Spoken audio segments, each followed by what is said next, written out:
Halo teman-teman, Assalamualaikum warahmatullahi wabarakatuh. Selamat sore, selamat datang di acara podcast kita Sikat Logika Sesat. Bersama saya Lia Aliza SH. Saat ini saya bersama dengan dua narasumber yang luar biasa.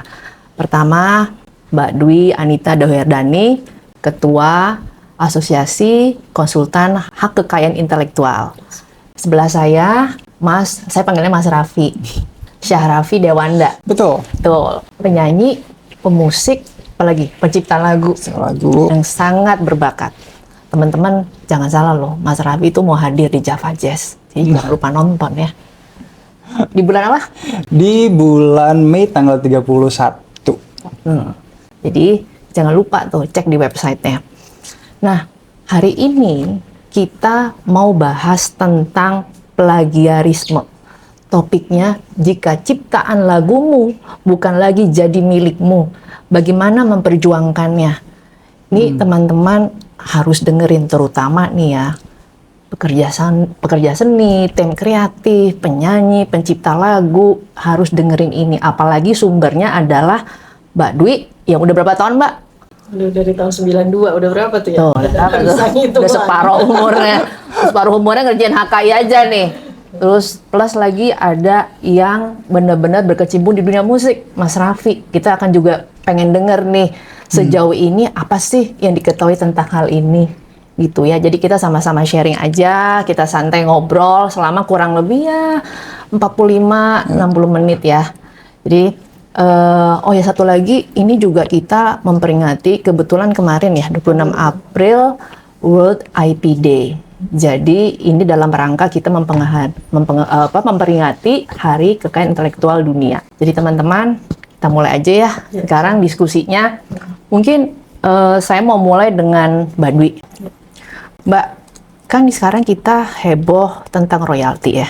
Tapi ternyata kayaknya orang juga lupa bahwa istilahnya penjiblakan lagu ya, plagiarisme itu juga banyak loh. Dan beberapa tuh saya dengar, misalnya kemarin saya dengar tuh ada lagunya siapa itu yang APT itu. Nah, itulah pokoknya ya. Nah, itu kan ada dibilang jiplak. Sebenarnya dari Undang-Undang Hak Cipta sendiri nih, Mbak. Istilahnya tuh apa sih? Plagiarisme? Apa penjiplakan atau gimana istilah itu? Oke. Jadi sebetulnya kalau di dalam Undang-Undang Cipta tidak ada istilah plagiarisme, tidak disebutkan di dalam itu secara spesifik gitu ya.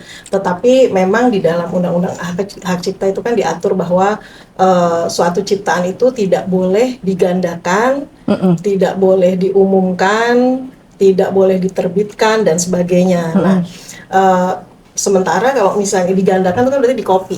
Di-copy itu apakah nanti kalau misalnya kita bicara musik, bicara lagu, ada musiknya, ada liriknya. Nah, jadi nanti kalau misalnya ada lagu yang katakanlah ada persamaannya, menjiplak dari yang sebelumnya, nah itu memang disebutnya menjiplak.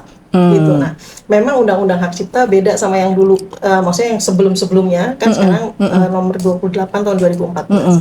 Sekarang nggak ada tuh disebutkan bahwa kalau menjiplak itu misalnya berapa bar, itu udah nggak ada. Tapi sekarang yang ada adalah apabila yang dijiplak adalah bagian paling esensial. Nah, jadi itu esensial itu menurut saya para pencipta, ini kita bicara lagu ya, jadi para pencipta lagu pasti tahu bagian esensinya yang mana gitu. Jadi walaupun cuma sedikit, tapi kalau itu esensi nggak bisa. Dan itu nggak ada maksudnya nggak ada ukuran nih ya? Nggak ada ukuran nih ya? Ada. Jadi yang bisa menilai ya si pencipta lagu sendiri, betul, kan berarti. Oke. Jadi kan misalnya contohnya kayak lagu apa ya, misalnya dia intronya aja udah kelihatan gitu, kita tahu ini lagunya si Anu gitu. Nah, padahal itu misalnya katakanlah cuma ada 2-3 not misalnya, tapi orang tahu. Bahkan kadang-kadang cuma 1 not aja Mas Raffi, kadang-kadang suka ketahuan ini apa ya gitu. Jadi saya rasa dari Undang-Undang Hak Cipta karena tidak ada, itu benar-benar dari discretionnya pencipta lagu. Oke. Jadi cukup ini ya, kompleks juga berarti ya, nggak semudah itu ya. Terus sebenarnya hak-hak lainnya apa kalau untuk pencipta lagu, Mbak, di Undang-Undang Cipta? Iya, nah jadi di Undang-Undang Hak Cipta tuh mengatur 2 hak terhadap suatu terhadap pencipta. Jadi suatu ciptaan itu ada 2 haknya, satu hak ekonomi, satu hak moral. Nah, jadi kalau hak ekonomi itu dia bisa untuk tadi mengumumkan, menggandakan atau memperbanyak, kemudian dia bisa menyewakan, mendistribusikan, mengaransemen ulang, mengadaptasi dan sebagainya. Nah, sementara kalau hak moral itu adalah hak untuk namanya disebut atau namanya tidak disebut. Jadi ada kredit lah gitu ya kalau misalnya kita ada mengupload sesuatu yang kita pakai musiknya orang lain, lagunya orang, kita harus menyebutkan namanya siapa, gitu nama penciptanya. Itu nggak bisa ya diperjanjikan, misalnya saya pernah lihat tuh, oh hak moralnya misalnya saya bikin lagu untuk, misal X bikin lagu untuk saya, terus saya bilang, ya oke lah kamu bikin lagu, tapi nanti namanya dipasang saya gitu, kayak ghostwriter. Ada nggak sih istilah di situ? Nggak boleh. Nggak boleh ya? Nggak boleh, karena hak moral itu melekat abadi kepada si pencipta. Jadi nggak walaupun boleh. diperjanjikan nih. Kalau diperjanjikan kan itu istilahnya apabila para pihak setuju ya boleh, karena itu kan memang. Oke, tapi pada prinsipnya undang-undang mengatakan itu melekat abadi ya? Ya, betul. Oke. Betul. Ada lagi nggak hak yang lain, Mbak? Kalau hak yang lain ya berarti hak yang terkait ya, lah, oke. Gitu. Jadi hak terkait itu kan ada untuk si public performance-nya, terus ada kepada si penyiarannya, kepada satu lagi penyiaran. Kalau yang mechanical right? Nah, kalau mechanical penggandaan ya itu kan, penggandaan. itu penggandaan. Betul. Itu gimana Mbak? Menggandakan itu artinya apa? Kan sekarang menggandakan kan dulu CD, rekaman. Nah, kalau sekarang udah banyak itu tuh digital platform. Iya, digital platform, betul. Jadi kan sekarang kalau misalnya nih seorang pencipta bikin lagu. Nah, bikin lagu biasanya dia akan bekerja sama dengan katakanlah dengan produser atau dengan label lah misalnya. Nah, ini si pencipta biasanya akan ada perjanjian dengan si label atau si publishernya. Dia akan bikin perjanjian dan terus nanti akan direkam di suatu yang kita sebutnya rekaman master lah ya. Nah, di masternya itu adalah lagu yang udah bagus lah gitu ya, dengan dengan kapasitas suara yang bagus gitu. Nah, jadi ini dengan adanya si master ini, si pihak publisher atau si pihak label company itu dia boleh menggandakan. Jadi tadi dibilang dia bisa dijadikan misalnya CD atau DVD misalnya, itu bisa. Nah, tapi dengan teknologi maju sekarang itu bisa juga di bidang yang lain lah, dengan cara yang lain ya, misalnya masuk platform gitu, masuk platform khusus lagu, kemudian atau apabila misalnya kita masukin di dalam YouTube gitu, kita itu juga termasuk. Sekarang makin teknologi itu jadi diperhitungkan juga sebagai ini ya, mechanical right. Nah, kalau Mas Raffi sendiri, Mas, dari pengalaman Mas Raffi sendiri, apa sih yang kira-kira sebagai cinta lagu tuh yang harus diketahui ya? Selama ini so far apa yang Mas Raffi tahu lah gitu sebagai pencipta lagu? Sebetulnya kan kita sadar atau enggak, kalau buat kita yang menciptakan sebetulnya there are so many things to consider kan. Pertama menurut aku step pertama adalah kita mesti fokus untuk mengeluarkan karya kita, itu prioritas nomor utama sih, nomor satu buat aku gitu. We gotta focus on mengeluarkan keresahan kita menjadi karya pertama gitu. Kedua, memang betul yang tadi didiskusikan ya, karya yang kita bikin ini ternyata datang dengan banyak sekali hak gitu. Kita kan pastinya sebagai masyarakat Indonesia kita dilindungi oleh sebuah sistem hukum yang sebenarnya baik dan benar loh pastinya ya kan. Jadi sebenarnya karya yang kita bikin itu datang dengan berbagai macam hak gitu kan. Pertama ada hak ekonomi dan hak moral. Kalau yang tadi kita bilang mechanical itu seringkali bersinggungan sama yang namanya master. Ya kan, master itu yang tadi Mbak Dwi bilang, master tuh bahasa umumnya adalah barangnya gitu. Master itu produknya gitu. Lagu yang sudah jadi barang dagangan itu namanya master. Ya kan? Sebagai penulis lagu kita punya sedikit hak, atau bukan sedikit sih, kita punya sejumlah hak dari barang dagangan ini karena kita kan yang nulis lagunya. Betul. Gitu kan? Jadi sebenarnya yang namanya mechanical itu sering berkaitan dengan masternya sebenarnya. Ada lagi hak kita sebagai komposer atau penulis lagu. Nah, itu yang biasanya yang mengkolek perusahaan publishing namanya gitu. Jadi memang kan ada berbagai macam hak yang timbul dari karya kita gitu ya, which is itu mesti kita perhatikan banget sih. Mas Raffi sendiri ngerasa nggak sih undang-undangnya cukup jelas buat pencipta lagu, penyanyi? Jelas ya? Of course bisa gampang dimengerti gitu. Iyalah pastinya. Tapi memang aku pun mengakui ketika waktu itu baru dijelaskan masalah ini, banyak sekali perintilannya ternyata yang datang gitu ya. Makanya kan tadi aku bilang sebenarnya kita sebagai masyarakat yang berada di bawah hukum Indonesia pastinya itu sebetulnya sudah pada hakikatnya kan dipikirin ya Mbak, sebelum itu dirilis menjadi undang-undang sebenarnya. Makanya sebenarnya perintilannya ketika dilihat ada hak ini. Betul. Kan tadi Mbak Dwi bilang tuh menarik ya. Kan udah nggak pakai istilah bar. Ya kan? Kalau saya bukan pencipta lagu nih, tapi saya ngebayangin Raffi kalau lagi nyiptain lagu kan, Raffi kan pasti punya idola kan, referensi 1, 2, 3, oh idola saya penyanyi ini, pencipta lagu ini. Nah aku nyiptain lagu tuh, pasti kan kita udah mikir, supaya gue nggak jiplak nih, tapi kan aku pasti punya nuansanya si Anu. Gimana tuh Raffi mau ininya secara waktu nyiptain lagu? Sebenarnya paham banget sih, maksudnya karena kan sebenarnya kita musik itu adanya cuma ada C, D, E, F, G, A, B, terus C lagi. Jadi kan sebenarnya kita bermain di dalam suatu hal yang sebetulnya jumlahnya sedikit, ya kan? Tapi banyak ketika there are so many things we can do dari situ gitu ya. Sebetulnya jadi tadi Mbak Dwi bilang mungkin sebetulnya jadi bukan kalau dulu kan 2 bar, kalau 2 bar sama berarti menjiplak gitu. Dulu kan gitu ya kalau nggak salah ya. Tapi sekarang mungkin kan kalau misalnya sesuatu terdengar strangely identical, so similar, ya berarti nanti itu mungkin bisa dibahas lebih lanjut itu menjiplak apa enggak. Karena kan memang kan secara musik itu kan ini udah going on for so many years ya, beratusan tahun musik. Jadi kan sebenarnya selalu ada akar dari sesuatu yang kita dengar sekarang gitu loh Mbak. Mungkin kan kita dengar musik apa sekarang yang kita suka sebetulnya kan itu ada referensinya zaman dulu itu sebenarnya mengakar dari mana. Jadi untuk bilang suatu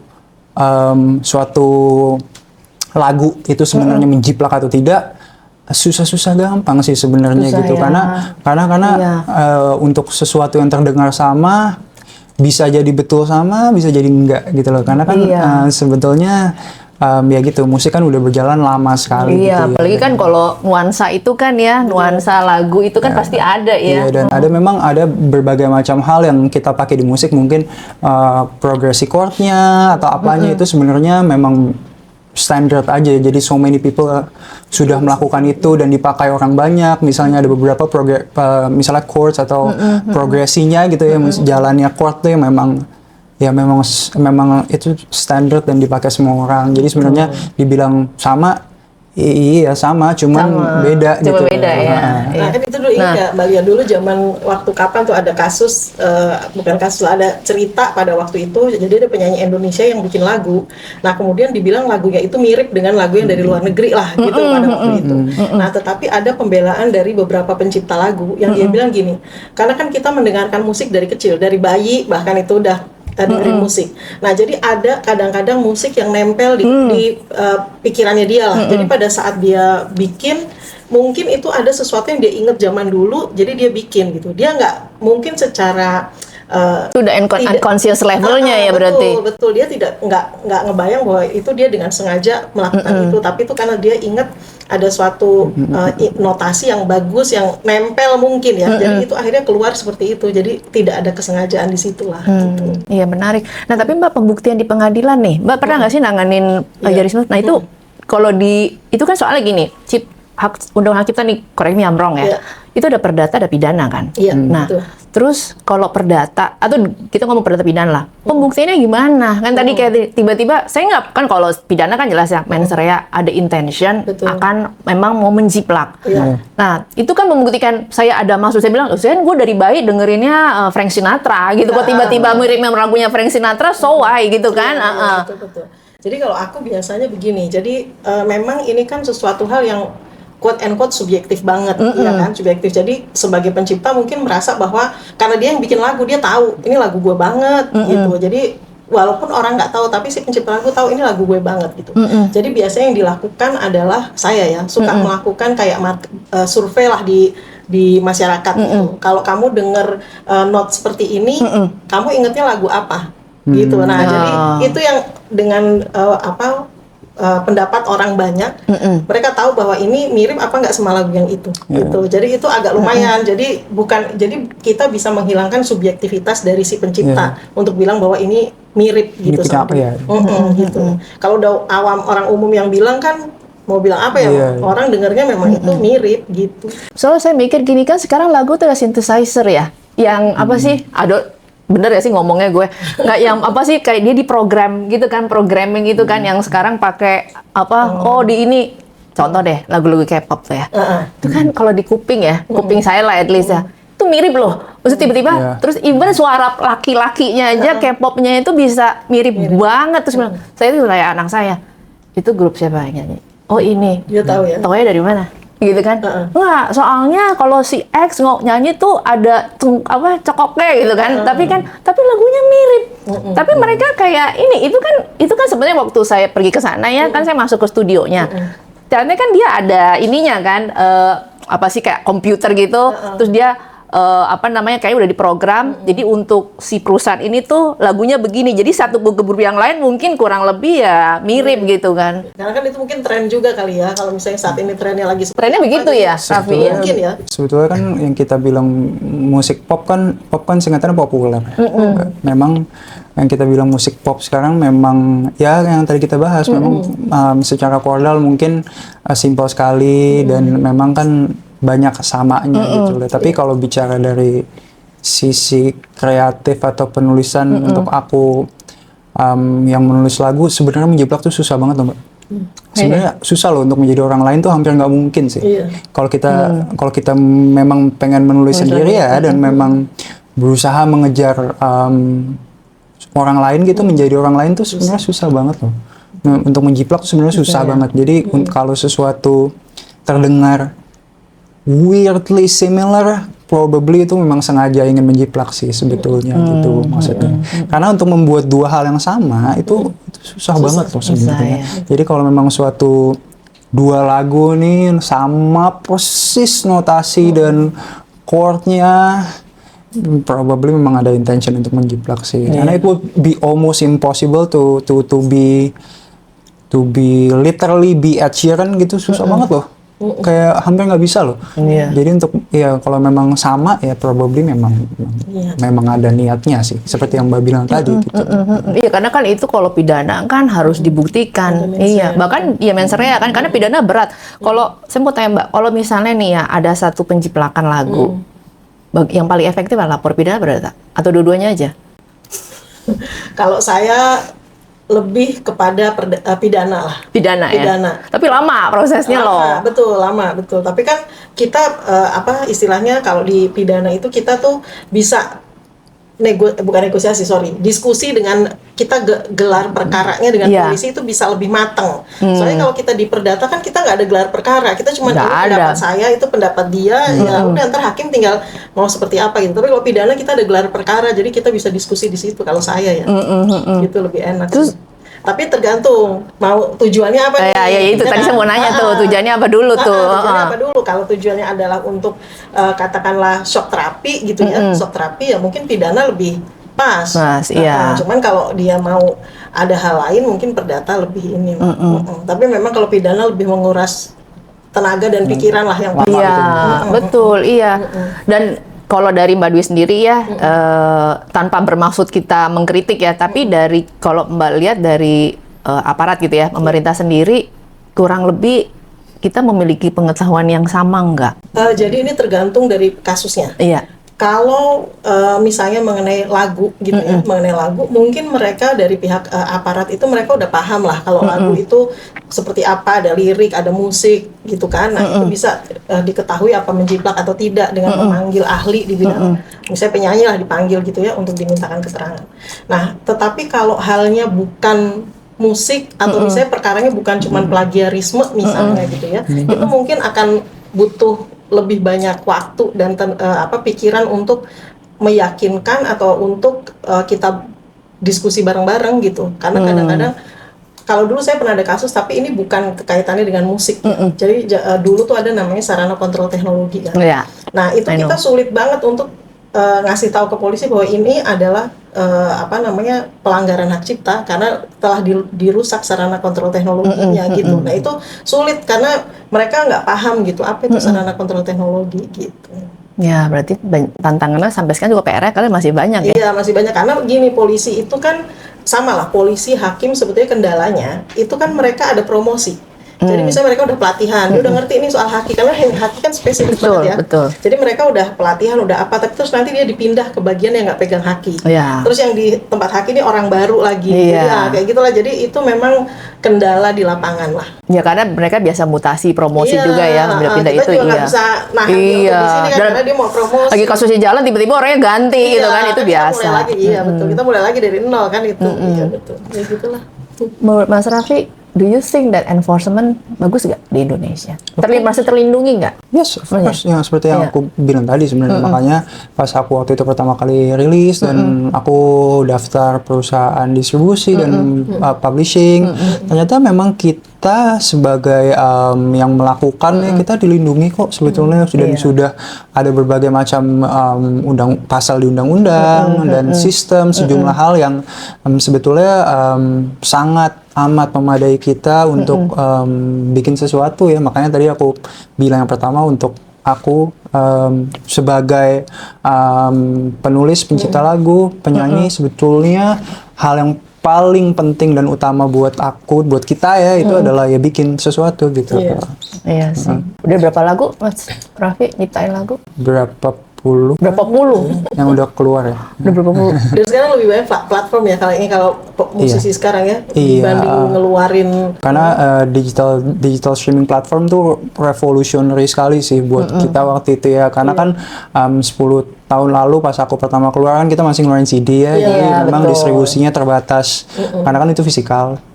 Jadi kita mesti betul-betul physically ngirim CD-nya kemana-mana lewat toko, dan orang kan beli mesti ke toko ya. Sekarang kan orang di mana aja udah bisa dengerin apa yang kita bikin, apa yang kita keluarin. Itu revolutionary sekali sih waktu itu. Dan lebih bagus kalau zaman dulu pakai CD kan menggandakannya gampang tuh, Iya. ya kan? Kalau kita pergi ke mana gitu, Iya. kan itu kita gampang banget tuh. Tempat itulah ya. Kan nggak bisa ketahuan juga Iya. penggandaannya. Kalau sekarang kan semua bisa Terdeteksi dilihat, terdeteksi. Iya, betul. Karena zaman dulu tuh kan mereka kalau menggandakan CD itu kan gampang, mereka punya alatnya, sekali dia menggandakan bisa 100 keping CD misalnya, jadi cepet banget itu, jadi agak memang Yang riskan lah. lagi banyak dibahas sekarang kan itu kan masalah performing ya. Iya. Rights-nya itu kan jadi susah menurut aku ya, correct me if I'm wrong, tapi jadi susah karena kan itu nggak terdeteksi kan, orang mainin di mana kan sebetulnya kita nggak tahu ya gitu. Kayak orang make lagu itu di mana kan kita nggak pernah bisa tahu karena kan kita nggak physically ada di sana gitu loh. Itu yang bikin susah sih. Betul. Nah itu makanya sebetulnya Indonesia ini punya, ini agak melenceng Iya, dikit ya Mbak Lia nggak apa-apa. Ini jadi kayak yang tadi Mas Raffi bilang bahwa sulit para penyanyi ini yang tahu lagunya dimainkan di mana aja. Betul. Gitu. Iya, Itu iya. sulit. Betul. Itu sebabnya di Indonesia ada yang namanya LMK, LMKN, Betul, kan? betul, Lembaga betul. Manajemen Kolektif Nasional dan Lembaga Manajemen Kolektif. Jadi mereka itu punya cara untuk datang ke tempat-tempat Umum ya, publik ya. Betul, betul. Jadi kalau penyanyinya sendiri, mungkin kalau penyanyi yang istilahnya yang mereka punya dana besar, mereka bisa datang sendiri ke atau dia bisa nyuruh orang di mana gitu. Tapi kalau misalnya penyanyinya baru mulai, misalnya agak sulit gitu, yang indie itu kan sulit kalau mereka harus jalan sendiri gitu. Betul. Jadi memang LMK itu adalah menurut saya itu bagus ada, karena memang dia yang akan membantu pencipta untuk collect royalti dari public places lah gitu ya. Saya rasa itu bagus lah, cuman memang harus dirapihkan karena dari LMK sendiri kadang-kadang ada yang mereka nggak punya data, Mbak. Jadi kalau misalnya nih, saya pernah tuh ada klien, jadi dia punya toko waktu itu ya, toko CD lah gitu ya. Toko CD terus didatengin nih sama LMK, dimintalah royalti gitu. Terus kan saya tanya dong, yang di kalian penyanyinya siapa aja, iya kan? Mereka bilang kita nggak ada datanya, ibu kalau mau datang sendiri, lihat sendiri surat kuasanya kan. Gitu, iya. Menurut saya LMK ini bagus, tetapi mereka harus merapihkan administrasinya mereka supaya kita tahu, jangan sampai nanti kita sudah bayar sebetulnya royalti untuk pencipta yang ini, tahu-tahu penciptanya datang ke kita, saya belum dapat gitu kan. Iya, just obrolan ini menurut aku bagus banget untuk kita sebagai yang ya itu paham kalau ini entirely different topik dari yang kita bahas hari ini gitu ya. Jadi ini royalty performing tuh gak ada hubungannya sama Spotify sebenarnya gitu. Spotify tuh mechanical gitu. Penggunaan komersil kayak film gitu-gitu itu sinkronisasi.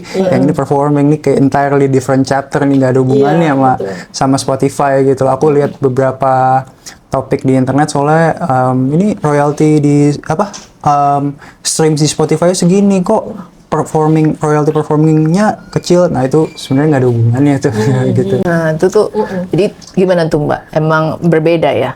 Tapi kan sebetulnya dia ada pengumumannya di situ. Pengumuman, oke. Berarti harusnya dia ada royalti. Tapi kalau di Spotify, di YouTube gitu ya, atau di TikTok gitu, mereka tuh udah punya chartnya sendiri. Jadi mereka udah ngebagi tuh. Jadi kelihatan tuh. Jadi kalau misalnya kan di mereka ada datanya tuh. Kalau lagu ini penciptanya siapa, publishernya siapa misalnya. Jadi dia udah langsung otomatis ada sistem yang mencatat. Jadi kalau ada lagu yang bukan dikeluarkan oleh publisher atau pencipta atau siapapun yang terdaftar di mereka, itu langsung di-ban pasti. Ya kan, langsung dihilangin gambarnya lah gitu. Nah, nanti mereka juga punya data tuh. Jadi yang udah diputar dalam 1 bulan ini yang mana lagunya, siapa penciptanya, itu katanya royaltinya langsung masuk konon kabarnya. Tapi saya nggak tahu ini. Pokoknya ya, Itu nggak rapi. Spotify tuh setahu aku ya kan Spotify kan masternya yang dipakai kan soalnya. Jadi ya dengan kata lain tuh ya hubungannya sama agregator biasanya kalau misalnya penggunaan performing kan bukan masternya yang dipakai kan lagunya. Jadi memang itu 2 hal berbeda tuh. Itu 2 royalty yang berbeda tuh, yang royalty performing sendiri, yang royalty atas streams penggunaan masternya itu lain lagi, beda lagi. Itu entirely different topic ya sebetulnya. Nah jadi sebenarnya kalau misalnya nih Mas Raffi, aku tanya ya, jadi kalau misalnya nih lagu Mas Raffi diputar di Spotify, feedback dari mereka dari dalam bentuk nilai ekonominya apa Mas? Apa uang tetap, cuman ada hitungannya sendiri gitu Mbak. Siapa yang subscribe, siapa yang iya, dengar jadi gitu ya?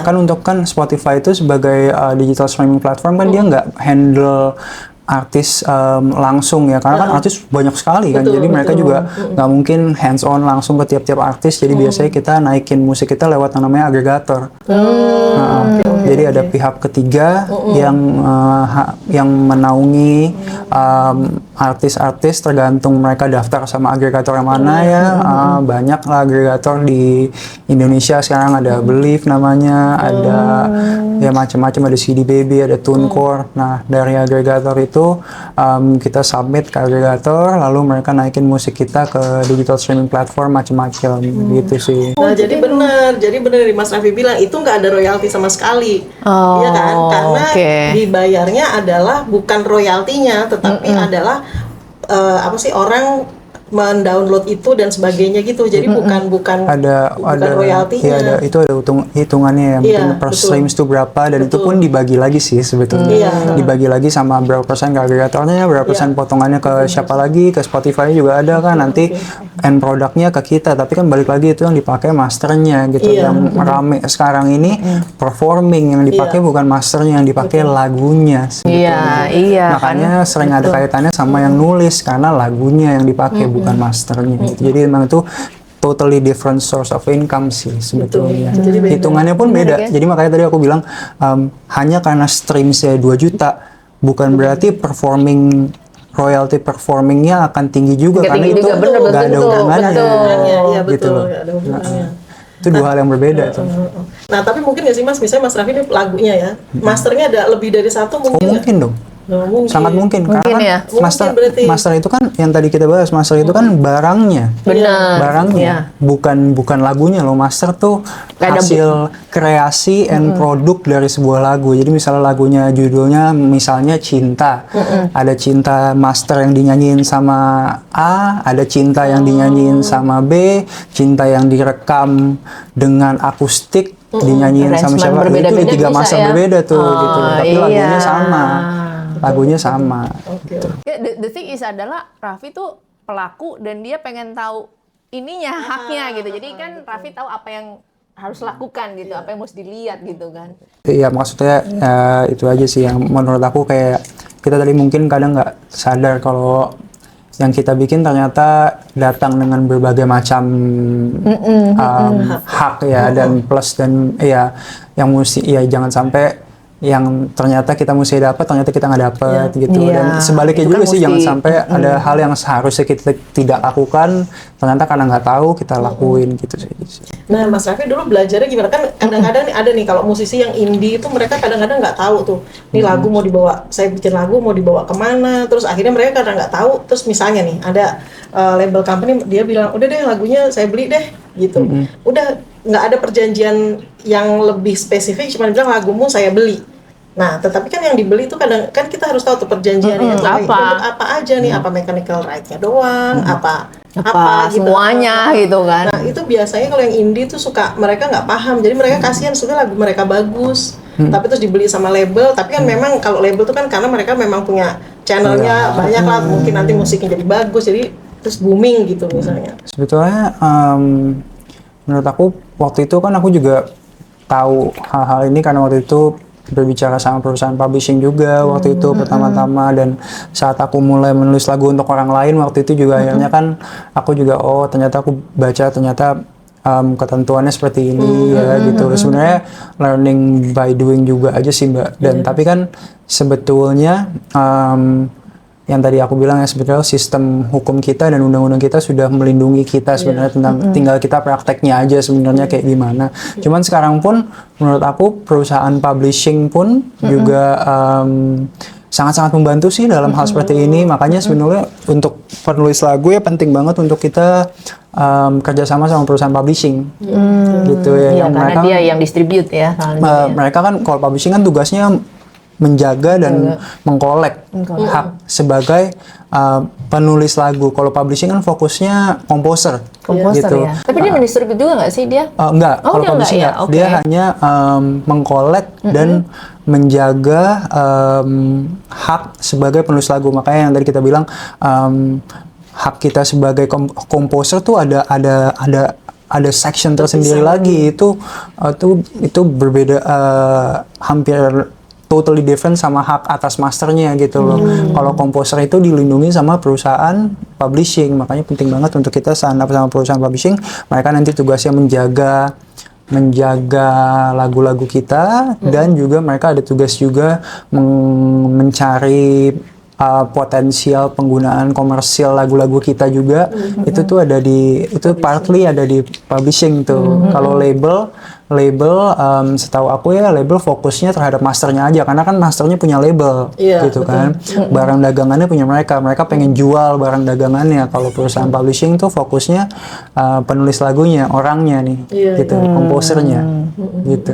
Nah ini menarik ya, nanti kita lanjutin ya perjanjian para pihaknya ini nih. Kita pengen tahu karena sebenarnya tidak sesimpel itu kalau dalam prakteknya kan. Kalau dalam prakteknya nggak sesimpel itu. Saya juga kayaknya selama ini mensimplify gitu. Ternyata kalau dengar dari Raffi itu ada namanya publishing company, nanti ada yang distribute juga, terus ada label ya kan, ada arrangement segala macam ya. Jadi nanti kita lanjutin lagi di segmen berikutnya. Ya teman-teman, kita sekarang masuk ke segmen kedua. Tadi kan kita sempat bahas tentang ada beberapa pihak yang terlibat ya. Salah satunya publishing company atau label ya. Nah mungkin saya mau ke Mbak dulu. Sebenarnya kalau di dalam pencipta lagu ya, penyanyi, terus ada label, terus lalu ada publishing company. Ini ada berapa pihak sih biasanya yang terlibat nih, Mbak? Ya, mungkin kalau ini ntar Mas Raffi nanti jelasin ya. Tapi kalau dari sisi hukum tuh, jadi itu tadi kan ada mechanical right, ada synchronizing right ya. Nah itu jadi biasanya kalau pihak pencipta bekerja sama dengan atau membuat perjanjian dengan dua pihak ini, diatur tuh siapa yang punya hak terhadap mechanicalnya, siapa yang punya hak terhadap synchronizingnya. Kemudian ditentukan juga misalnya ya untuk jangka waktu berapa lama itu ada. Nah, untuk mechanical right aja dan synchronizing juga kadang-kadang tuh suka ada misalnya gini, ada pencipta lagu yang bikin jingle iklan misalnya. Nah, di dalam perjanjiannya itu disebutkan bahwa lagu jingle iklan ini hanya akan dipakai untuk media elektronik, televisi misalnya. Nah, tapi pada kenyataannya dipakai juga di YouTube, dipakai juga di TikTok. Nah, itu melanggar atau enggak? Nah, jadi memang itu banyak hal. Jadi misalnya kita kita nih lawyer, pada saat kita membuat perjanjian itu kita harus detail banget apa aja yang dikasih ke pihak lain terhadap si mechanical maupun synchronizing-nya gitu. Synchronizing tuh nggak ada istilah di undang-undang cipta deh sepahamanku. Bener nggak sih? Tapi memang di dalam undang-undang hak cipta tuh nggak ada mechanical, nggak ada synchronizing. Tapi ini adalah pecahannya tuh jadi gini kan, kalau tadi yang di undang-undang hak cipta tuh ada dia pengumuman, pengumuman perbanyakan atau penggandaan itu kan mechanical. Betul, nih. mechanical itu. Iya. Kalau mengumumkan mungkin masuknya jadi bisa synchronizing, bisa juga mechanical juga. Karena kalau misalnya diumumkan bentuknya apa nih pengumumannya gitu kan, nah, itu bisa. Terus penyewaan itu misalnya, tapi kalau penyewaan itu biasanya misalnya deh kayak di karaoke deh, kan itu lagu-lagu ada DVD-nya, itu kan disewakan tuh ke si rumah karaoke-nya misalnya. Itu jadi banyak hal yang memang sebetulnya diatur, cuman nggak disebutkan yang mana yang mechanical, yang mana itu hanya istilah dalam akhirnya praktek dalam praktek industri musik yang kenal itu adalah betul. justru si mechanical sama synchronizing. Iya, itu makanya kan saya suka ditanya itu istilah di mana di undang-undang? Enggak, istilahnya memang nggak ada bilang mechanical sama synchronize, cuman memang ini ada yang 9 itu ada penggandaan istilahnya untuk si siapa mechanical ya. Betul. Betul. Terus ada misalnya dia ada adaptasi, transformasi, pengaransemenan itu lain lagi gitu kan. Kalau transformasi kan dia tadi dari lagu yang biasa di master terus disinkronize menjadi soundtrack film, soundtrack sinetron misalnya, itu lain lagi. Nah, Raffi ini dalam prakteknya ya, dalam negosiasi, gini, saya cuma lagi ngebayangin, mungkin ini karena kita balik ke tema plagiarisme itu ya, kan label atau publishing company itu kan pasti ada beberapa lagu yang kerjasama dengan dia ya. Pernah nggak misalnya nih ngalamin tiba-tiba ada orang bilang itu lagunya lagu gue gitu. Sampai sejauh mana sih ya di perjanjian tuh si publishing bertanggung jawab? Saya bilang gue nggak tahu loh. Atau dia ikut bertanggung jawab nggak, Raffi? Kalau ada kayak gitu-gitu. Kalau ada gugatan itu jiplak lagu gue tuh gitu kan. Misalnya. Pokoknya segala hal yang berkaitan sama orangnya ya, subjeknya nih, komposernya itu harusnya ada di ranahnya publishing ya, Mbak, setahu aku.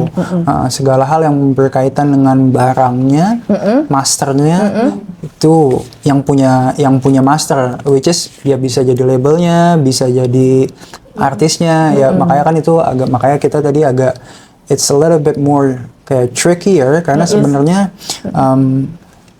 common banget untuk yang punya master tuh bukan yang nyanyiin kok gitu. Bisa aja barang lagunya punya siapa, yang nyanyiin siapa, masternya punya siapa, itu beda-beda orang semua gitu. Itu very very common sih sebetulnya. Iya. Tapi kalau Raffi sering juga ya pencipta dan penyanyi juga ya. Iya. Banyak begitu. In my case kan memang aku menciptakan dan menyanyikan sendiri. Gitu. Jadi mungkin nggak terlalu kompleks ya. Iya. Nah, tapi menarik juga ya kayak mechanical right itu nih, saya punya master nih, ada banyak nih. Si pencipta tuh tahu loh, katanya misalnya ada penggandaan di mana dia tahu ini lagu saya. Ini masternya mana? Oke. Iya. Karena kan memang kan masternya dan master tuh very common untuk nggak 100% punya satu pihak gitu. Masternya misalnya 80% punya labelnya, 20% punya siapa. Master kan basically kan kepemilikan ya, berarti kan itu kan berkaitannya sama investasi sebetulnya. Jadi investasinya siapa aja yang melakukan nih gitu, siapa aja yang mendanai ya kasarnya gitu. Itu kan berarti yang punya master gitu. Executive producernya siapa? Gitu. Berapa tahun biasanya kerjasamanya, Raffi? Oh, itu bisa dibahas banget sih Mbak. Jadi kayak nggak ada biasanya sih, tergantung kerjasamanya aja ya. Kan perjanjian kerjasama rekaman biasanya kan tahun atau jumlah lagu ya, atau album misalnya jumlah album. Let's say kerjasama 5 tahun atau 3 album, mana yang lebih lama? Mana yang lebih lama tuh biasanya. Oke, menarik. Nah itu soalnya ada juga tuh yang artis, jadi dia bilang gini, dia nggak bisa kemana-mana nih sekarang, karena dia udah perjanjian sama label itu ya, berarti sama labelnya. Selama 3 album atau 5 tahun. Nah ini udah 5 tahun baru rilis 1 album, jadi nggak bisa kemana-mana. Nggak bisa keluar kan dia. Nah itu, betul. Kenapa itu nggak bisa dibikin gini ya? 5 tahun atau 3 album yang mana yang terjadi lebih dulu kan kalau kita Iya, kita kan gitu kan, yang di terjadi berita, dulu. Tapi kalau di sana kita tuh biasanya lebih lama biasanya selalu, karena kan bisnis musik ya sama lah kayak bisnis lain gitu ya, susah, really hard to predict mana yang mendatangkan profit, siapa yang akan sukses cepat gitu. Nah, jadi memang kan perjanjian ya mengikat ya gitu. Tapi kalau misalnya ada kan gini, publishing saya kalau jadi mereka ya, saya kan bilang gini, tapi kalau ada yang klaim itu kamu ngejiplak, dia nggak mau dong rilis liability ya. Biasanya Iya kan? seperti itu. Gitu Kalau kan? misalnya ada datang gugatan tentang plagiarisme, ini bukan kita ya, ada klausul Begitu itu ya. biasanya. Jadi nanti walaupun di Indonesia semua orang digugat nih ya, kan yang digugat publishingnya, penciptanya, tapi dia pasti akan ada klausul itu ya. Ada. Tapi mungkin nggak sih di dalam master tuh misalnya gini ya, misalnya nih tadinya Mas Raffi bikin lagu begini, notasinya begini, gitu ya. Terus akhirnya begitu nyampe ke label bilang gini, kayaknya ini musiknya kurang hit misal. Kita bikinin deh kata labelnya, dia bikinin lah tuh notasi yang lebih hit menurut mereka. Tapi ternyata notasinya itu mirip sama orang lain. Nah itu yang salah. Kalau ternyata ada yang ngeklaim ya bahwa itu ternyata itu lagu saya gitu. Aransemennya mirip gitu, misalnya musiknya, notasinya gitu ya. Sebetulnya makanya ini susah gampang, karena kan proses penulisan lagu kan sesuatu yang sifatnya human banget ya, yang kita coba konversikan menjadi angka gitu kan. Biasanya dalam tiap workshop songwriting, biasanya setelah selesai hari itu tuh biasanya ada diskusi tuh Mbak, kayak kita menulis tuh hari ini dari sesi kerja kita hari ini tuh berapa persen ya, misalnya aku berapa, Mbak berapa persen, Mbak berapa persen. Nah, itu akan ada diskusinya tuh. Nah itu biasanya konversinya nanti ke nanti mengenai pertanggungjawaban tuh ya. Nanti itu konversinya biasanya ke persentase penulisan. Jadi lagu ini yang nulis berapa persen siapa gitu sih. Emang berarti sedetail itu ya. Karena Karena kita mencoba kompleks banget lumayan, karena kita mencoba untuk menaruh value angka ke sesuatu yang sebenarnya nggak ada value-nya kan. Maksudnya agak kan susah agak kan. sulit kan. Kita kan mesti kayaknya tadi Mbak nulis lebih banyak deh. Jadi mungkin 60% kali ya, oke nggak gitu tuh banyak kayak gitu Mbak. Jadi kayak enggak, kayaknya aku nggak sebanyak itu deh. Jadi kayaknya aku 35% aja oke sih gitu. Biasanya itu banyak diskusi seperti itu. Makanya pencipta lagu itu mungkin nggak sih, karena makanya kita suka lihat pencipta lagu itu ada 3 orang gitu kan, misalnya A, B, C gitu. Itu karena ada hal itu. Kita di sini kan nggak common yang nulis lagu banyak. Tapi kalau kita lihat kreditnya lagu-lagu di luar negeri, biasanya ada 10, 12 penulis lagu tuh, karena mereka mungkin lagi kerja terus ada orang masuk kayak yang situ kata-katanya nggak usah ini ya, ganti aja jadi misalnya dari the jadi I misalnya. Nah itu 5% ketulis jadinya. Kompleks banget ya. Kompleks, Mereka udah biasa sedetail itu gitu loh. Nah kalau berarti ada gugatan penjiplakan gitu gimana tuh ya kalau tergantung presentasinya. Iya benar. Saham lah. Iya betul. Berapa persen pemegang saham yang bertanggung jawab sesuai porsi sahamnya masing-masing kayaknya begitu. Berarti saya bayanginnya gini, misalnya ini lagu kan, tadi kan Mbak bilang esensinya kan yang tahu pencipta lagu nih yang jemlat. Berarti kan misalnya gini, tiba-tiba nih ada lagu 2 menit lah, terus yang bagian referen gitu, referen itu terus dia bilang, itu jiplakan tuh gitu. Berarti tuh nanti balik ke perjanjiannya, itu refnya yang bikin gue gitu kan, lu yang tanggung jawab ya kan gitu. Bisa begitu dong berarti ya. Iya mungkin ya. Mungkin saya lagi bayanginnya kalau misalnya ada klaim itu ya. Iya, tapi kan itu kan kalau ke dalam ya begitu. Iya, ke dalam ya. Keluar betul, dia kan nggak iya. Ini kan internalis saya bayanginnya tunjuk-tunjukan. Iya, betul. Siapa yang tanggung jawab? Karena kan penting, kalau udah gue kita langsung pada ntar dulu nih kan gitu kan. Tapi pencipta yang kerja bareng pada saat itu pasti tahu iya. Yang waktu itu karena misalnya yang tercatat soalnya. Misalnya dianggap yang misalnya ya ada tuntutan plagiarismenya tuh misalnya di misalnya bait kedua misalnya itu notasinya dan sebagainya. Itu pasti orang-orang yang bikin tahu itu waktu yang bikin notasi itu kan lu kan. Iya. Gitu. Jadi saya rasa sih itu tercatat. Secara internal mereka tahu siapa yang itulah. Tapi kan mungkin correct me if I'm wrong, tapi kan di muka hukum kan, di mata hukum kan susah membuktikan. Betul. Iya. Jadi itu internal. Jadi keluar itu tetap pencipta ya Jadi semua satu, ini. ya gugat semua ya kan gugat gitu. semua, iya. Yang nggak kurang pihak. Nah, ya, NO kalau Oh iya betul betul.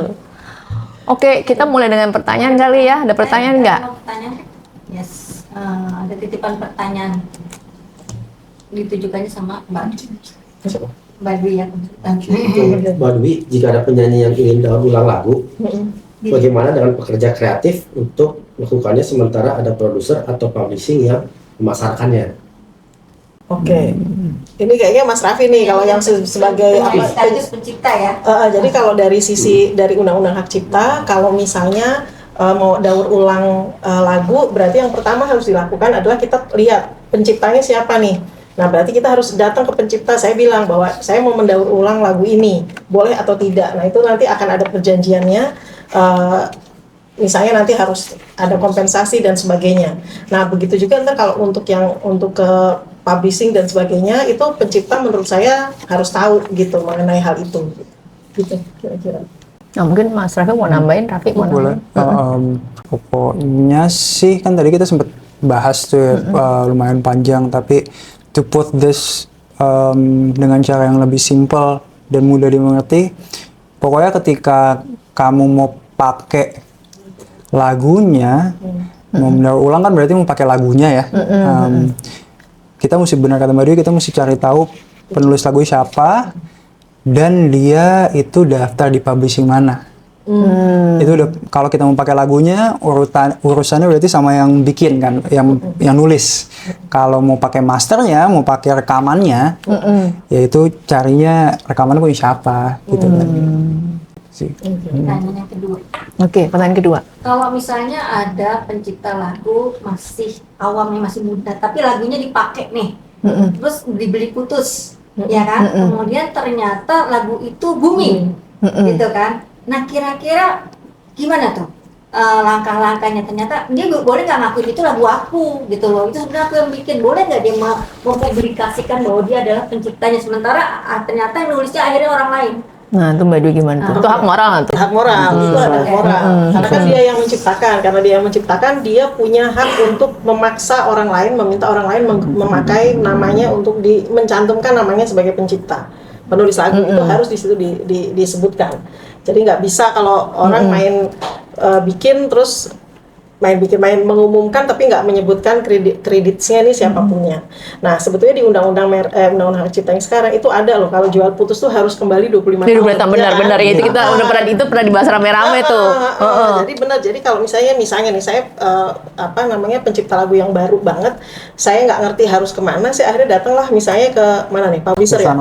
Perusahaan rekaman. Saya beli kan, dong nih saya jual deh ke kamu. Saya bilang, oke, saya beli 25 juta ya, gitu. Nah, walaupun tidak ada perjanjian bahwa ini untuk jangka waktu berapa lama, Undang-Undang Hak Cipta bilang kalau sudah 25 tahun harus balik lagi ke pencipta. Dan itu bukan ini ya, bukan kan kita punya 1338 Mbak, ya kan, asas kebebasan berkontrak. Tapi kan maksudnya dia bisa bilang nih ya, kan itu perjanjian mengikat seperti undang-undang kan begitu ya, bahasa kita, bahasa undang-undangnya. Nah, persoalannya kalau diklaim tuh gimana Mbak? Oke. Kita bilang kan itu ini dong, kebebasan berkontrak gitu. Jangan lupa 1338 ketemenannya sudah 1320. Oke. 1320 kan ada sebab yang halal. Nah, sebab yang halal itu berarti segala sesuatu yang diatur tetapi tidak melanggar ketentuan peraturan perundang-undangan. Nah, kalau sudah di dalam Undang-Undang Hak Cipta disebutkan bahwa 25 tahun harus balik, mau nggak mau perjanjian yang tadi bilang bahwa tidak ada jangka waktu nggak bisa, karena ini Undang-Undang Hak Cipta bilang 25 tahun, jadi tetap harus. Iya, itu ada tuh. Kita suka lupa tuh, maksudnya even lawyer ya. Iya, karena saya juga punya pengalaman kan, di mana memang ada perjanjian yang bilang, oh nanti itu tetap punya saya lah, kasarnya itu punya saya, itu nggak bisa. Saya pernah ingat, saya bilang itu tapi nggak bisa balik. Saya bilang itu kan kayak ini aksesoris aja jadinya ya, kayak ya buat nyenengin good to know gitu ya, tapi nggak enforceable-nya kan, ya mungkin ya nggak bisa ya secara undang-undang. Jadi dia nggak boleh ngakuin si yang pencipta lagu awal, nggak boleh bilang-bilang ke orang bahwa itu dia penciptanya. Justru dia harus diakui sebagai pencipta. Kalau misalnya orang yang beli itu, misalnya saya beli lagunya Mas Raffi nih, terus saya di dalam mengumumkan segala macam, saya nggak pernah nyebut Mas Raffi sebagai pencipta, itu saya melanggar hak moral. Meskipun di dalam kontraknya, meskipun tadi dia nanyanya misalnya lagu aku dibeli putus sama Mbak, dan di dalam kontraknya disebutkan kalau saya beli putus ya. Beli putus kan meaning mungkin maksudnya ada implikasi bahwa Ya, jadi nggak disebut, jadi nggak kayak usah ghostwriter disebut gitu loh, Saya Mbak. beli- Tapi ya. sebetulnya kalau beli putus tuh kan, beli putus itu yang dimaksud beli putus kan bahwa udah selesai saya beli hak ekonominya, mau saya apain aja selama ini kamu udah nggak usah ikut-ikutan. Tapi harus dicantumin nggak Harus dicantumkan asli hak moral kan. pencipta aslinya? harus dicantumkan Oh, menurut tetap saya. ya. Karena kan hak moral itu nggak bisa kemana-mana. Iya sih. Kecuali kalau beli putus tapi diatur di situ bahwa Iya. pencipta penulis lagu melepaskan hak moralnya kepada si Berarti mungkin, Mbak. Berarti kalau dia rilis ya, dia yang dia rilis. secara sukarela ya. Sukarela. Oke. Itu harus tertulis ya. harus tertulis. Kalau misalnya enggak, berarti tidak bisa si publishing itu mengakui bahwa itu adalah ciptaannya misalnya si X. Nggak boleh. Nggak boleh. Dia harus mencantumkan karena yang hak moral itu jelas kok bahwa nih ya. Saya bacakan yang hak moral itu mana ya? Halo. Pasal 5 kalau nggak salah. Pasal 5, Mbak. Nih, hak moral itu adalah tetap mencantumkan atau tidak mencantumkan namanya pada salinan sehubungan dengan pemakaian ciptaannya untuk umum. Kemudian boleh menggunakan nama alias atau nama samaran. Terus yang ketiga, mengubah ciptaan sesuai dengan kepatutan masyarakat, mengubah judul dan anak judul ciptaan, sama mempertahankan haknya dalam hal terjadi distorsi ciptaan, mutilasi dan sebagainya. Jadi kalau hak moral tuh dia punya nih yang 5 tadi ini. Jadi distorsi misalnya, kalau distorsi itu misalnya lagu itu 5 menit misalnya. Terus untuk bikin jingle iklan saya ambil cuman 30 detik aja. Saya pakai itu nggak boleh, harus minta izin pencipta. Harus mencantumkan hak moral itu tadi. Nah, menariknya Mbak, kalau misal tadi balik ke penciplakan lagu ya, kan pastilah ya, ini kan dua pihak pasti bilang ini, kalau ada jiplakan, kamu tanggung jawab ya. Kan bisa aja ya si pencipta awal dia bilang gini, enak aja katanya gitu kan, lo beli duit uang ciptaanku masa dilempar ke aku gitu. Berarti kan Mbak, logika nih kalau saya ngerasa lagu saya dijiplak, saya gugat dua-duanya aja ya. Kalau saya tahu ya, berarti saya misalnya saya gugat Mbak nih. Terus saya nggak bisa gugat Raffi kan, karena kan udah ada perjanjian. Berarti tapi dari Mbak sendiri ke pencipta awal bisa gugat ya. Bisa. Jadi ketahuan deh gitu kan. Betul. Kalau Raffi sendiri gimana? Lihatnya kayak pertanyaan tadi, ada tambahan nggak? Sebetulnya kan anything could happen ya di dunia ini ya, sebetulnya ya. Apa saja bisa terjadi dan kita boleh aja jual apa yang kita buat ke siapa saja sebetulnya kan. Jadi in that case sih sebetulnya ya mungkin kita sekarang udah lebih paham ya kalau sebenarnya boleh putus tuh maknanya apa gitu loh ya. Jadi sebetulnya nggak bisa dihilangkan sih sebenarnya hak moralnya sebetulnya kan yang kita tadi bahas sebetulnya hak moral tuh selalu melekat sama yang buat sama yang bikin sebenarnya gitu. Ya menarik nih, kalau di ini kita bisa nggak pulang-pulang ya. Tapi karena sebenarnya tadi aja hak pencipta ada 9, kita baru ngomong plagiarisme, ternyata kita berkembang kemana-mana kan ya.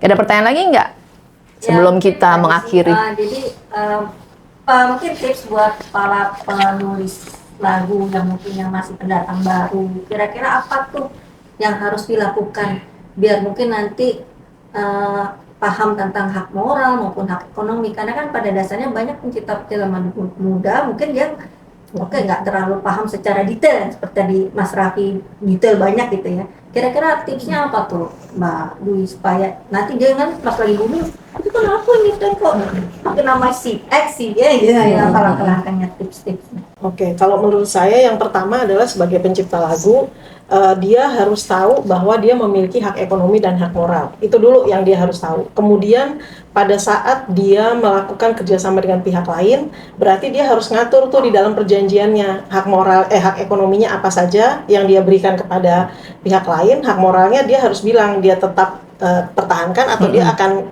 rilis hak moralnya.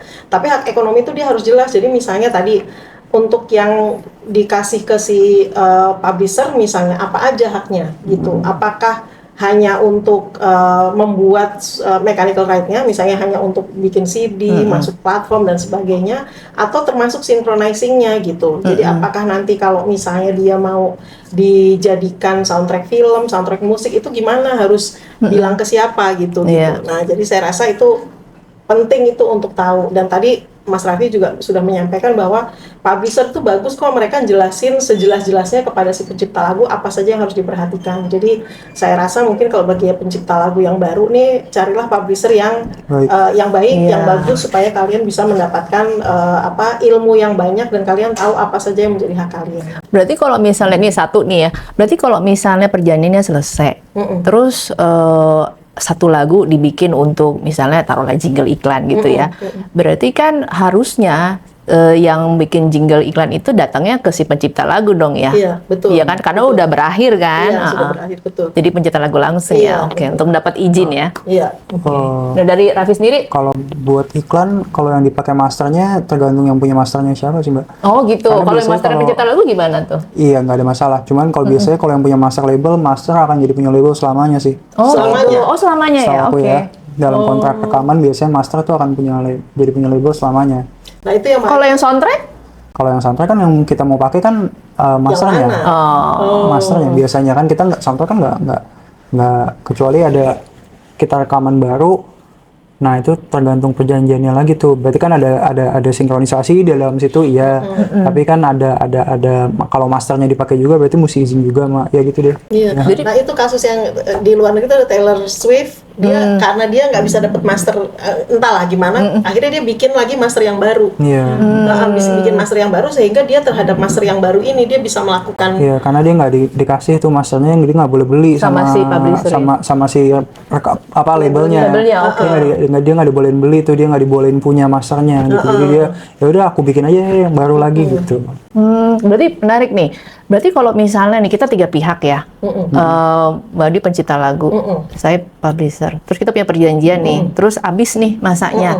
Masternya saya yang pegang kan ya? Iya. Enggak. Oh, master Publisher tetap- nggak ada hubungan nggak ada sama master. yang punya Label master. berarti. Oh label, berarti label ya, oke. Publisher hubungannya sama yang nulis lagu, Oh, sama oke. orangnya gitu. Nah berarti kalau misalnya publisher, ini saya lagi ini ya biar orang jelas juga kan.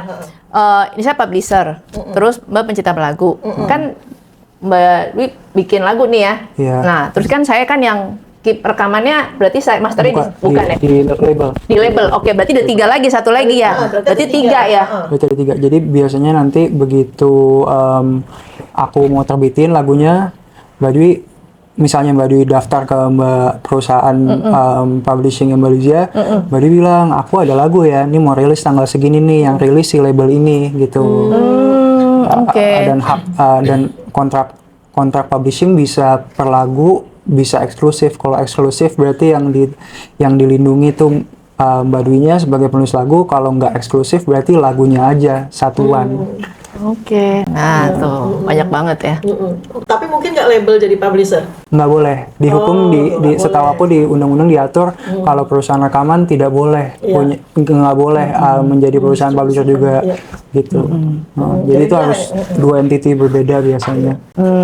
Jadi ada 3 pihak tuh berarti nih kalau untuk yang baru berarti kalau betul. Anda pencipta lagu ini ada 3 pihak nih biasanya kalau pertama menciptakan jadi pencipta lagu, kemudian label sama publisher. Iya, karena kan tadi ya hak ekonominya ada beda tuh ya atas masternya dan atas komposernya. Jadi setahu aku sih untuk melindungi keberlangsungan kedua hak itu, jadi makanya dibedain perusahaannya supaya lebih jelas gitu, yang yang ngurusin hak orangnya publisher, yang ngurusin uang atas label atas masternya itu ya yang master label, label, supaya nggak maksudnya mungkin supaya nggak tumpang tindih gitu ya. Berarti perjanjian itu berarti perjanjian itu ada 2 ya sebenarnya jadinya kan. Nah bisa umur maksudnya periode perjanjiannya bisa berbeda-beda kan berarti kan.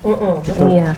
Berarti kalau misal lagunya Mbak mau dibikin soundtrack let's say gitu ya, terus sama saya udah selesai, yang mau bikinnya itu kontaknya siapa tuh?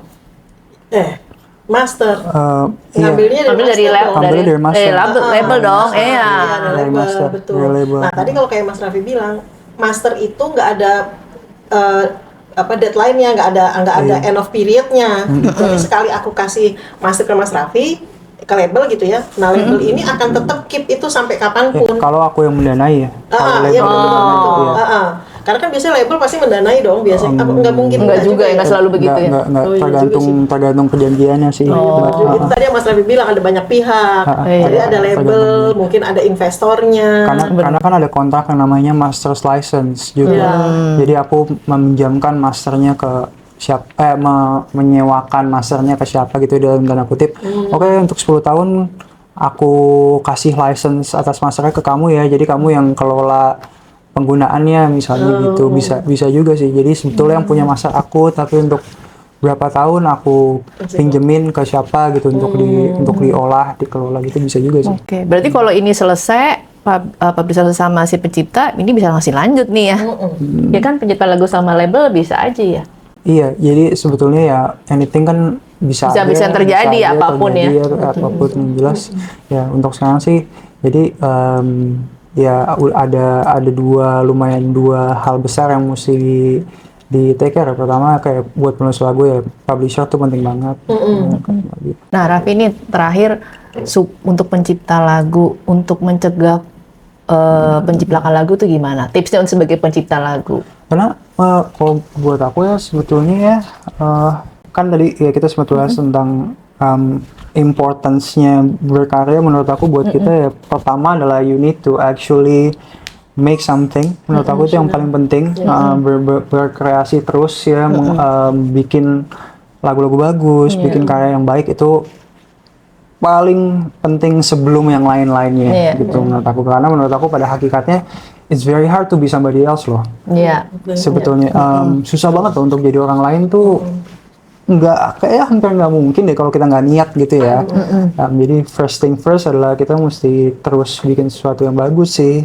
Karena menurut aku dalam sistem hukum Indonesia kita sudah punya kok sistem undang-undang yang baik, sistem hukum yang baik sebetulnya ya. Makanya seiring kita berjalan, hopefully bisnisnya akan tambah baik, tambah banyak orang yang dengar. Along the way ya, it's a good idea tuh ketemu ya publisher yang baik, terus mulai kenalan dengan lawyer-lawyer yang baik, supaya nantinya along the way kita bisa lebih terjaga dan pemanfaatan ekonomi atas yang kita bikin tuh bisa lebih baik. Karena publisher tuh salah satu tanggung jawabnya, dia juga bertugas untuk menjual. Sebetulnya publisher tuh tugasnya juga salah satu klausul di kontraknya itu mereka berhak untuk menjual, mencoba mencari potensi ekonomi dari lagu yang kita daftarkan. Itu juga tugas mereka untuk jual ke misalnya ke film atau ke siapa. Ya balik lagi bisnisnya bisa datang dari labelnya sebagai yang punya master atau dari publisher. Kan sebenarnya bisnis bisa datang dari mana. Iya. Ya kalau datangnya dari publisher berarti dia kontak si master si label untuk dapat masternya. Iya. But first thing first sih ya menurut aku ya kita mesti terus bikin sesuatu sih. Itu yang paling utamanya ya. Dan pasti Mas Rif setuju dong ya, nggak boleh ada penciplakan ya. Setuju ya. Iyalah. Susah tadi katanya. Susah benar. Iya hampir benar. nggak mungkin sih menurut aku. Makanya kalau kita nggak niat untuk melakukan itu Susah. Iya, karena kan kalau lagu tuh kan apa yang kita rasakan itu akan jadi lagu susah gitu loh. ya. Jiplak tuh susah sih. Tapi puluhan nyiptain puluhan lagu ya. Iya, gitu. Oke, kayaknya kalau disimpulin banyak banget. Tapi yang jelas dari semua tadi kita diskusi hangat kita ini, banyak banget pelajaran yang kita ambil ya. Terutama saya juga nih, dari Mbak Dwi, dari Mas Raffi sebagai yang langsung pelaku seni ya, pencipta lagu dan penyanyi juga. Jadi kayaknya udah 1 jam lebih ya. Jadi kita akhiri aja acara podcast kita. Saya berterima kasih kepada Mbak Dwi atas waktunya dan Mas Raffi atas semua sharing knowledge dan experience-nya. Terima kasih juga teman-teman udah menemani podcast hari ini. Semoga ini menjadi diskusi yang berguna dan berwawasan ya. Semoga nanti ada lagi diskusi hangat di podcast saya. Dan jangan lupa ikuti podcast kami di Obrolan Sikat Logika Sesat. Dan kita tentunya akan ada topik-topik lainnya. Terus berkarya, salam hangat dari kami, yuk kita sikat logika sesat ini.